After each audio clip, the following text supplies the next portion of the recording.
Hello friends, എല്ലാവർക്കും പുതിയൊരു വീഡിയോയിലേക്ക് സ്വാഗതം.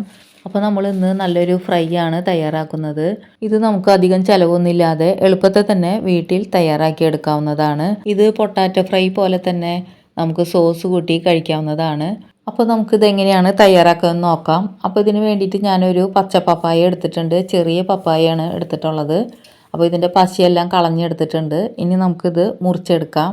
ഇപ്പോൾ ഞാനിത് മുറിച്ചെടുത്തിട്ടുണ്ട്. ഇനി ഇതിൻ്റെ തൊലിയെല്ലാം നമുക്ക് കളഞ്ഞെടുക്കാം. അപ്പോൾ ഞാനിവിടെ തൊലിയെല്ലാം കളഞ്ഞ് ഇത് നീളത്തിലാണ് മുറിച്ചെടുക്കുന്നത്. അപ്പോൾ ഇതേപോലെ ആ കുരുവിൻ്റെ ഭാഗം കുറച്ച് ഞാൻ മാറ്റിയിട്ടാണ് ഇത് നീളത്തിൽ മുറിച്ചെടുക്കുന്നത്. ഇത് നീളത്തിൽ കുറച്ച് കനത്തിലാണ് ഇത് മുറിച്ചിട്ടുള്ളത്. അപ്പോൾ എല്ലാതും ഞാനിവിടെ ഇതേപോലെ നീളത്തിൽ മുറിച്ച് വെച്ചിട്ടുണ്ട്. ഇനി ഇതിവിടെ ഇരിക്കട്ടെ. ഒരു പാത്രത്തിൽ കുറച്ച് വെള്ളം തിളപ്പിക്കാൻ വെക്കാം. ഇനി ഈ വെള്ളത്തിലേക്ക് കുറച്ച് ഉപ്പ് ചേർത്ത് കൊടുക്കാം. ഒരു ടീസ്പൂൺ ഉപ്പിട്ട് കൊടുത്തിട്ടുണ്ട്. ഒരു ലേശം മഞ്ഞൾപ്പൊടി ചേർത്ത് കൊടുത്തിട്ടുണ്ട്. നന്നായി ഒന്ന് മിക്സ് ചെയ്തിട്ടെടുക്കാം. ഇപ്പോൾ ഈ വെള്ളമെല്ലാം തിളച്ച് വന്ന് തുടങ്ങിയിട്ടുണ്ട്. അപ്പോൾ അതിലേക്ക് നമ്മൾ അരിഞ്ഞു വെച്ചിട്ടുള്ള പച്ച പപ്പായ ഇതിലേക്ക് ചേർത്ത് കൊടുക്കാം. ഇനി ഇത് 2 മിനിറ്റ് ഇതിലൊന്നിട്ട് തിളപ്പിച്ചെടുക്കാം. കൂടുതൽ സമയം ഇടരുത്. അപ്പോൾ ഇത് 2-3 മിനിറ്റിനുള്ളിൽ തന്നെ ഇത് നമുക്ക് കോരിയെടുത്ത് മാറ്റി വയ്ക്കാം. ഇപ്പോൾ ഇതൊരു പ്ലേറ്റിലേക്ക് ഇട്ട് കൊടുത്തിട്ടുണ്ട്. ഇനി ഇതൊന്ന് ചൂടാറി വരട്ടെ. അപ്പോൾ ഇത് ഞാനൊരു ടീസ്പൂൺ കൊണ്ട് ഒന്ന് പരത്തിയിട്ട് കൊടുത്തിട്ടുണ്ട്. ഇപ്പോൾ ചെറുതായിട്ട് ചൂടൊക്കെ ഒന്ന് ആറി വന്നിട്ടുണ്ട്. അപ്പോൾ നമുക്ക് ഇതിലേക്ക് 1 ടീസ്പൂൺ കോൺഫ്ലവർ ഇട്ട് കൊടുക്കാം. 1 ടീസ്പൂൺ അരിപ്പൊടി ചേർത്ത് കൊടുക്കാം. 1 ടീസ്പൂൺ മുളക് പൊടി ചേർത്ത് കൊടുക്കാം. 1 ചെറിയ ടീസ്പൂൺ ഗരം മസാല ചേർത്ത് കൊടുക്കാം. പിന്നെ 1 ടീസ്പൂൺ റവ ചേർത്ത് കൊടുക്കാം. എന്നിട്ട് ഒന്ന് നന്നായി മിക്സ് ചെയ്തിട്ടെടുക്കാം. ഇതിലേക്ക് ലേശം ഉപ്പും കൂടിയും ചേർത്ത് കൊടുത്തിട്ടുണ്ട്. എന്നിട്ട് ഒന്നും കൂടി ഇത് മിക്സ് ചെയ്തിട്ടെടുക്കാം.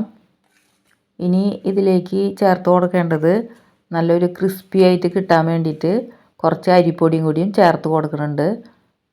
അപ്പോൾ 1 ടേബിൾ സ്പൂൺ അരിപ്പൊടിയും കൂടിയും ചേർത്ത് കൊടുത്തിട്ടുണ്ട്. എന്നിട്ട് ലേശം വെള്ളം ഒന്ന് കൈകൊണ്ട് നനച്ച് കൊടുത്തിട്ടുണ്ട്. ഇനി ഇത് ഒന്നും കൂടി ഒന്ന് മിക്സ് ചെയ്തിട്ടെടുക്കാം.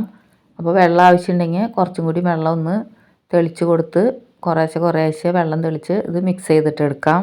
ഇപ്പോൾ ഞാനിവിടെ നന്നായി മിക്സ് ചെയ്തെടുത്തിട്ടുണ്ട്. ഇതേപോലെ മിക്സ് ചെയ്ത് ഒരു 5 മിനിറ്റ് നമുക്കിവിടെ മാറ്റി വയ്ക്കാം. ഇനി നമുക്കിത് ഫ്രൈ ചെയ്തിട്ടെടുക്കാം. അപ്പോൾ ഒരു ചട്ടി വെച്ച് കൊടുത്തിട്ടുണ്ട്. അതിലേക്ക് വെളിച്ചെണ്ണ ഒഴിച്ച് കൊടുക്കാം. അപ്പോൾ ഞാനിവിടെ കുറച്ച് വെളിച്ചെണ്ണ ഒഴിച്ചിട്ടാണ് ഇത് വറുത്തെടുക്കുന്നത്. 2-3 പ്രാവശ്യം ഇട്ടിട്ടാണ് ഞാനിത് വറുത്തെടുക്കുന്നത്. ഒന്നിച്ചിടുന്നവർക്ക് അങ്ങനെ ഇട്ട് വറുക്കാവുന്നതാണ്. വെളിച്ചെണ്ണയ്ക്ക് ഇപ്പോൾ നല്ല വിലയായ കാരണം ഇങ്ങനെ വെളിച്ചെണ്ണ വേസ്റ്റ് ആക്കാണ്ടിരിക്കാനാണ് ഇങ്ങനെ ചെയ്യണത്. അപ്പോൾ ഇത് നമുക്കിതൊന്ന് തിരിച്ചും മറിച്ചൊക്കെ ഇട്ട് ഇത് നമുക്ക് വറുത്തെടുക്കാം.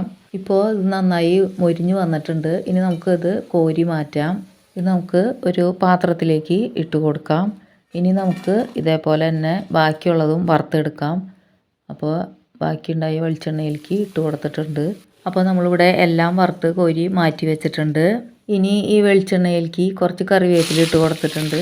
ഇനി ഫ്ലെയിമൊക്കെ ഓഫ് ചെയ്ത് കറിവേപ്പില വേഗം തന്നെ കോരിയെടുത്ത് ഈ ഫ്രൈയിലേക്ക് നമുക്ക് ചേർത്ത് കൊടുക്കാം. ഇത് എപ്പോഴും വറുത്ത ഉടനെ കഴിക്കുന്നതാണ് ടേസ്റ്റ്, അല്ലെങ്കിൽ ഇത് തണുത്തോണാവും. അപ്പോൾ നമുക്കിത് സോസ് കൂട്ടിയിട്ട് കഴിക്കാം. സോസ് കൂട്ടി കഴിക്കാൻ നല്ല ടേസ്റ്റാണ്.